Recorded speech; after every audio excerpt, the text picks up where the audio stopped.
I remember the way the barn smelled that evening, fresh-cut wood, faint hydrangeas, and something sweet from the dessert table.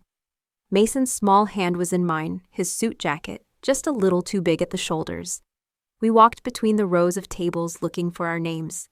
Twinkle lights glowed overhead like 1,000 tiny promises. But where our place should have been, there was only a gap between two strangers. A flickering candle sat there, its flame struggling to stay alive. Mom, Mason whispered, "Are we at the wrong table?"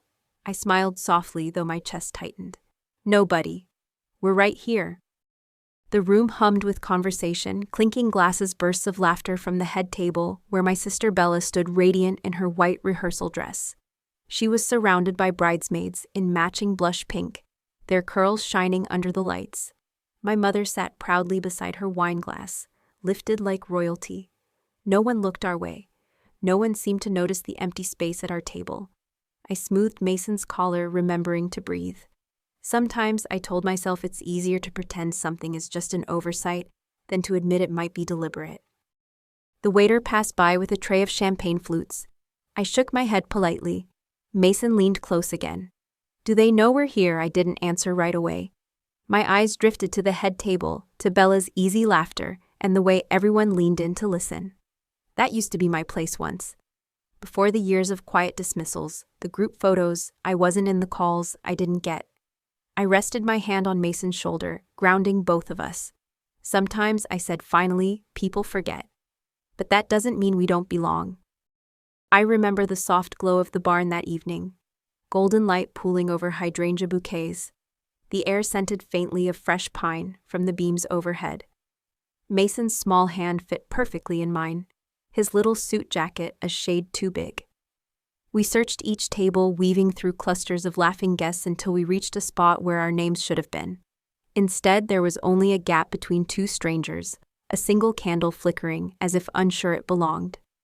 Mason tugged my sleeve. "Are we at the wrong table, Mom?" I smiled for him, even as a quiet heaviness settled in my chest. The truth is, this wasn't about a misplaced name card. It was about the years that led here, years where I had shown up for every birthday, every hospital visit, every last-minute crisis, only to be treated as if my seat was always temporary. It reminded me of a friend from work invited to her cousin's wedding but seated with strangers near the exit. She told me later it was the moment she realized she was family by obligation, not by heart. Standing there, I understood exactly what she meant. The empty space beside me said more than words could. I guided Mason into his seat and folded my napkin neatly, pretending this was nothing. Pretending is a skill you learn in families like mine. Smiling when you're hurt, clapping when you're invisible. But here's the thing, invisibility doesn't happen all at once. It's the sum of small omissions, like a group photo taken without you or a story told as if you weren't there. Over time, these moments teach you something dangerous, that maybe you don't deserve to be seen. That's a lie, but when it's repeated often enough, it's hard not to believe. And yet, as I watched Mason pick at the edge of his bread roll, I realized he was learning too. Our children absorb more from what they witness than what we tell them. If he saw me shrink in moments like this, he might think that was the right response. So I sat straighter, I poured his water, asked about his week, and created our own small circle of warmth, right there at the table. The lesson I wanted him to take was simple. Even when people fail to make space for you, you can make space for yourself. That night, as toast began and laughter rose from the head table, I felt the ache of being on the outside, but also a shift. I couldn't control whether they saw me, but I could decide how I saw myself. And maybe, just maybe, this was the moment the story started to change. Because every quiet beginning, every flicker of resolve, has a way of growing into something far brighter. I didn't know then how far it would carry me, but I knew I was done pretending. And that's where the real turning point began. There was a time when showing up felt like the purest form of love. I was 21 when Bella broke her wrist at camp. She came home moody and miserable, and Mom was too busy with charity events to take her to therapy. So I gave up my paid internship in the city and drove her to appointments 3 times a week. I remember sitting in the waiting room flipping through outdated magazines listening for her name. She never said thank you. Years later, when she told the story, she remembered the balloons Mom brought, not the rides I gave. It's strange how memory works, how people edit it like a photo, cropping out the parts that don't fit their preferred frame. I once knew a man who cared for his elderly father every day for years, while his siblings visited only on holidays. At the funeral, those same siblings gave speeches about their deep bond, while he sat in the back pew unmentioned. Families can be like that, remembering only what flatters them. It's not always malicious, but it leaves the ones who did the quiet work erased from the record. Looking back, I can see I was training myself to be invisible. Every yes I said to their requests, every birthday I spent behind the camera instead of in the frame, was another stitch sewing me into the role of the reliable one. And reliable people in their minds don't need acknowledgement. They don't need care. The danger in that is subtle. When you're always the one holding the ladder, you never get to climb it. Eventually, you start believing your only worth is in holding it steady for others. The lesson, though, is that love without reciprocity becomes servitude. Showing up is beautiful when it's mutual, but when it's one-sided, it quietly chips away at your spirit. I wish I had realized sooner that saying no isn't selfish. It's a way to keep the well from running dry. Mason, watching me all these years, deserved to see boundaries as normal, not as acts of rebellion. I wanted him to know you can care for others without disappearing yourself in the process. As I sat at that rehearsal dinner, all those years of showing up without being seen weighed heavier than the flickering candle in front of me. And yet beneath the weight there was a spark, an awareness that I had a choice. I could keep trying to earn my place, or I could step back and see what happened when I stopped running to fix every broken seam. I didn't know it then, but that quiet decision would set the stage for the moment everything finally unraveled. And in its own way, that unraveling was a kind of freedom. The first real sign that I was being quietly erased came months before the wedding. I was in Mom's study cross-checking the guest list with the catering headcount when I saw the final wedding program on her desk. My eyes scanned the acknowledgements, thank yous to vendors, bridesmaids, groomsmen, and our loving families. My name wasn't there, not as a sister. Not as the person who booked those vendors or fixed the florist mix-up. It was as if my role in this event never existed. I held the paper a moment longer, half expecting the ink to change, but it didn't. That small omission felt bigger than any argument. People think erasure comes with drama, shouting matches, slammed doors, but often it's just quiet edits no one admits to making. A friend once told me about her family's annual Christmas letter. One year her name vanished from the list of children in the family updates section. She called to ask why, and her mother said, "Oh, I didn't think you'd care." That's the sting. They expect you not to notice, or worse, to notice and stay silent. Silence is easier for them. It means they can keep telling their version of the story. I noticed other changes after that. Group texts about fittings, menus, and music no longer included me. Photos from events I attended appeared online, but cropped my presence trimmed from the frame. Even the shared wedding folder I had set up was quietly replaced with a new one I wasn't invited to. These weren't accidents. They were a slow, deliberate removal. When you're on the receiving end, it feels surreal, like being in a movie where you keep fading from the scene until only the background remains. The lesson I took from this was harsh, but necessary. If people can remove you from their narrative, without feeling any loss, they've already done it in their hearts. Recognition isn't about being praised constantly. It's about being seen as part of the whole. When that's gone, no amount of work will earn it back. Mason, in his quiet way, sensed it too. One night he handed me a drawing, 3 stars in a dark sky, one set apart from the others. "That's you," he said. The one still glowing. He didn't know how true it was. I taped that drawing to my office wall the next morning. It was a reminder that being pushed to the edges doesn't mean you stop shining. Still, there was a shift in me after that, less eagerness to volunteer, less urgency to prove myself. I didn't realize it then, but this quiet withdrawal was the beginning of something bigger. It was the first step toward letting go of a role I'd been cast in my whole life. And soon, the wedding would bring all those years of quiet exclusion into sharp, undeniable focus. After I saw my name vanish from the program, something in me shifted. I didn't make an announcement and I didn't slam any doors. I just started saying less. When the DJ's contract came back with the wrong date, I let Bella find out on her own. When the bakery called to confirm lemon cake instead of lavender, I didn't reply. It wasn't revenge, it was preservation. I was tired of rescuing plans I wasn't welcome in. It felt strange at first, like loosening my grip on a rope I'd been holding for years. But with every step back, my hands hurt less. There's a term people use in workplaces now, quiet quitting.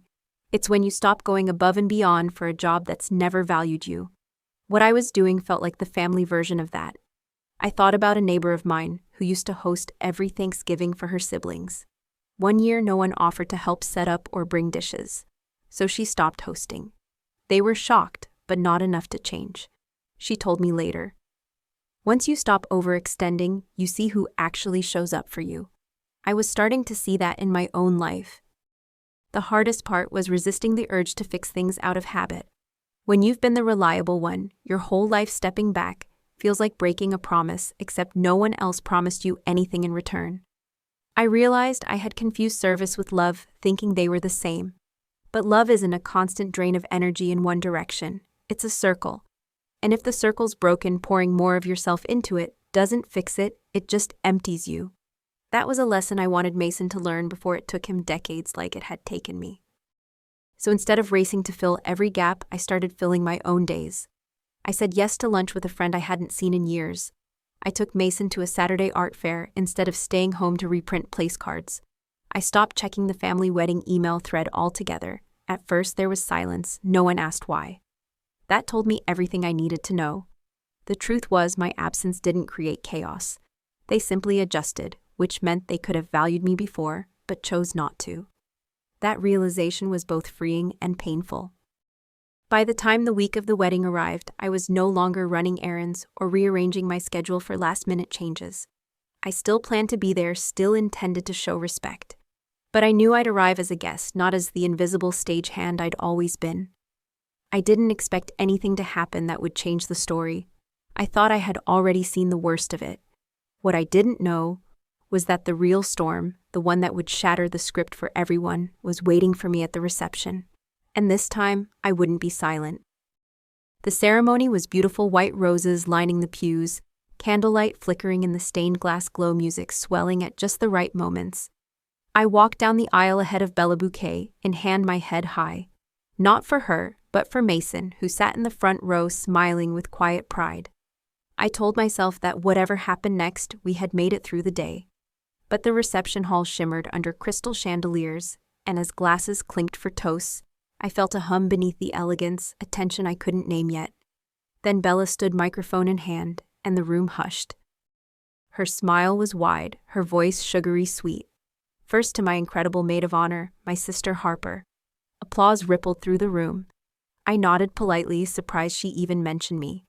Then came the sting. Harper's a single mom raising Mason all by herself, so brave, right? Still showing up even when no one's ever really loved her properly. The laughter was scattered, uneasy. I felt Mason's small fingers grip mine under the table. It was a joke to some, but to me, it was the sound of a door closing, the final nail in a box I never asked to be in. Public humiliation has a way of slowing time. I thought about a woman I met at a community center who once told me her brother announced at her wedding reception that she was finally off the market despite the baggage. She said it wasn't the words that hurt most, but the way the laughter made her feel complicit in her own belittlement. That's the thing about jokes like this, they invite everyone to share in the cruelty, turning the room itself into a chorus of agreement. And once that happens, it's almost impossible to reclaim your dignity in the moment. Then my mother stood raising her glass like she was delivering a royal decree. Our Harper has always been the quiet one, practical, a little dull maybe, but even second-hand goods can have value with the right packaging. The laughter was louder now, more confident. My jaw stayed set, my eyes dry, but something cracked deep inside. I knew I could walk out, but I also knew that would leave Mason to wonder why his mother let other people define her worth. The lesson here wasn't about enduring humiliation, it was about choosing when and how to respond, so that the right person is watching and learning. I was gathering the courage to stand when a sound broke through, a sharp scrape of a chair across the floor. It came from the head table. Jake the groom stood with his face flushed and jaw tight. He walked over to Bella, took the microphone from her hand, and turned to the guests. The shift in the room was palpable, like the air before a storm. I didn't know what he was about to say, but I could feel it. This was the moment everything would change, and for once I wasn't bracing for the worst. Jake's voice was steady at first, but there was a weight behind it that drew every gaze in the room. This day was supposed to be about love, about family, he began. But what I just heard wasn't love. It was cruelty, shallow and unnecessary. And I won't be part of it. The room went utterly still, forks frozen mid-air, glasses paused mid-toast. I could see Bella's smile falter, confusion clouding her eyes. My mother's hand tightened around her wine glass. The chandeliers seemed to hum with the tension. Jake turned toward me, then his gaze steady, his voice softening. Harper and I didn't meet a few months ago, he continued. We met 12 years ago in a hospital room where my sister Emily was fighting leukemia. Harper was there not because she had to be, but because she cared. She read to Emily, sang to her, and brought Mason, just 5 years old then, to draw pictures of stars and planets for her bedside. Emily used to tell me Harper was the only person who treated her like she was living, not dying. Around us I heard a few muffled gasps. My hands tightened around Mason's. Hearing Emily's name brought a rush of memories. I hadn't expected her laugh, her stubborn optimism, the way she would wink at Mason when he showed her his drawings. I hadn't thought Jake remembered those days, let alone carried them here. It reminded me of something a woman at my local coffee shop once told me: people might not thank you right away for kindness, but they don't forget it. It stays like a seed waiting for the right season to bloom. I never thought that seed would bloom in the middle of a wedding reception. Jake's voice grew firm again. So no, I can't marry someone who thinks tearing down others is entertainment. Not when I know what compassion looks like, and I know who deserves to stand beside me. He placed the microphone on the table, and in the stunned silence that followed, the meaning of his words settled over the room like a heavy quilt. Bella's face was pale, my mother's lips thin with disbelief. The lesson for me was clear: sometimes the truth only needs one voice to shatter years of practiced silence. And that voice doesn't have to be your own. Jake walked toward our table, stopping beside Mason. He knelt, looked him in the eye, and said, "Thank you for being the light you are." Then he stood and held out his hand to me. I took it not because I needed saving, but because in that moment, someone had said aloud what I had known all along: I was there, I mattered, and I didn't have to fight for proof anymore. What came next wouldn't be about defending myself. It would be about deciding how to live in the space that truth had just opened. It took less than 48 hours for the calls to start. My mother was first, her voice clipped and cold. She didn't ask if I was okay or how Mason was handling everything. Instead, she went straight to the point. Bella hadn't left her apartment, she was humiliated, and Jake had thrown away a perfectly good future because of me. When I stayed silent, she snapped, "You could have stopped him." I told her I hadn't asked him to do anything, and I certainly hadn't told him to lie. She laughed bitterly. "Always the victim," she said before hanging up. Later that week, Hannah, one of Bella's bridesmaids, called. She was the only one who'd ever brought me tea when I was sick, the only one who remembered Mason's birthday. "I just wanted to check in," she said, her voice cautious. But soon the conversation turned. Bella, she explained, kept saying I'd turned Jake against her. Look, what she said at the reception was awful, but maybe it's better to just let it go. I thought of a coworker once blamed for a failed project she hadn't touched just because it was easier than confronting the real problem. That's the thing about families like mine: they prefer a convenient scapegoat over uncomfortable accountability. If someone else will carry the weight of their actions, they'll hand it over without hesitation. The lesson I kept coming back to was simple: when people benefit from your silence, they'll always call it peace. But peace without truth is just quiet control. I realized they weren't looking for reconciliation. They were looking for cleanup. And I had done enough cleaning up for them to last a lifetime. In the weeks that followed, the silence deepened. No follow-up calls, no invitations to come talk it out. Thanksgiving came and went without a text. Christmas cards arrived from distant cousins, but not from Bella or my mother. I didn't send any either, not out of spite, but out of stillness. It was like drawing a line in ink and realizing no one dared to cross it, not even to pretend things were normal. That absence, I found, was its own kind of clarity. One afternoon in February, I ran into our cousin Brian at the grocery store. He fumbled with his cart, clearly uncomfortable, before saying I heard about the wedding. That was something. He shifted his weight. Family gets messy. I looked at him and said quietly, "Family gets cruel when cruelty is tolerated." He didn't respond, just nodded and turned down the bread aisle. I knew then that my place wasn't at their table anymore, and that the next chapter wouldn't be about loss. It would be about redefining what family meant for me and for Mason. Life without the family table was quieter than I expected. At first, it felt strange not to be juggling group texts or rearranging my week for last-minute urgent favors. There was a certain emptiness, like walking into a room you'd always kept spotless for guests who never came. But over time, that space became mine. I filled it with slow breakfasts, with Mason trips to the library and walks by the river. Without the constant pull of someone else's priorities, I began to notice how much lighter my days felt, like a backpack I didn't know I'd been carrying was finally gone. It reminded me of my old neighbor Carol, who stopped hosting Christmas dinner after 30 years. I thought I'd miss it, she told me, but I only missed the version of it I wished was real. That hit home. I'd been holding onto a picture of family that existed only in my hopes, not in reality. Letting go of the table didn't mean I'd given up on connection. It meant I'd stopped pretending the connection was there when it wasn't. The lesson was clear. Sometimes you have to step away from what's supposed to be in order to make room for what could be.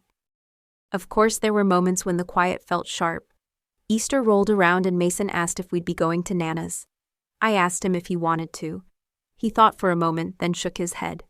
"They don't really see us there," he said simply. I smiled, brushing the hair from his forehead. "That's okay. We see each other." I wanted him to know that belonging isn't about the invitation, it's about the welcome. If the door is closed, you can still build your own home, one that opens wide for the right people. I started saying yes to new things: a Saturday pottery class, a community garden project dinner with friends I hadn't seen in years. Mason began inviting school friends over for movie nights. Our living room was soon full of popcorn bowls, and the sound of laughter that didn't require tiptoeing around someone's mood. It reminded me of a truth I'd forgotten: family can be chosen. It can be the neighbor who waters your plants when you're away, or the friend who remembers your coffee order. It doesn't have to be defined by blood. And sometimes that's a gift. By summer, the absence of my old family routine felt less like a loss and more like an opening. I stopped waiting for apologies that would never come or for someone to see me the way I had always seen them. The air felt clearer, and so did my sense of who I wanted at my table. I didn't know it yet, but this redefining of family would lead me to one last unexpected moment of closure, standing in a quiet cemetery with Mason at my side, 3 stars sketched carefully on a piece of paper. By the time autumn leaves began to fall, our life felt different, not louder but fuller in ways I hadn't imagined. Mason and I had a rhythm now: Sunday pancakes, Friday night movie marathons, and impromptu road trips to towns we'd never visited. I no longer measured our worth by how often we were included in other people's plans. Instead, I measured it by the warmth we created in our own home. It's strange how once you stop waiting for a call that never comes, you start hearing the quiet invitations life has been offering you all along. One evening, while cleaning up after dinner, Mason handed me a fresh drawing. It was like the one he'd made before: 3 stars in a dark sky, but this time the smaller star wasn't set apart. It nestled between the others, still glowing. "I think this is better," he said. His words stayed with me. They reminded me of a conversation I once had with a teacher friend who told me children often process change through art. What Mason was telling me in his own way was that he no longer saw us as outside the circle. We'd built our own. The truth is, chosen family doesn't have to replace the one you were born into. It just fills the space they couldn't. For me, that meant leaning into relationships that were mutual and kind. A neighbor who dropped by with fresh muffins. A friend who called just to hear about my week. These weren't grand gestures, but they were steady, and steady matters. I thought about my coworker whose parents never spoke to her after she came out, but who found more love in her book club than she'd ever known at home. We don't choose our roots, but we can choose where we grow. The lesson here is one I wish I'd understood years ago: belonging is not given, it's made. And making it requires intention, inviting people and keeping the door open and showing up when it counts. It also means letting go of the need to convince those who've decided not to see you. That's a form of self-respect we rarely talk about, but it's powerful. I wanted Mason to see that love doesn't have to hurt, that the people who deserve your time are the ones who make you feel safe in your own skin. As the year turned, I found myself thinking less about what we'd lost and more about what we had created. But there was one thread still unknotted, one place where the past and present met: Emily's grave. I hadn't been back in years, but now it felt like the right time. I wanted Mason to know her story, to see the kindness she'd shown, and to leave something behind that said, We remember. So one bright Saturday, we bought daisies from the farmer's market and drove to the quiet hill where she rested. What happened there would close a chapter for good.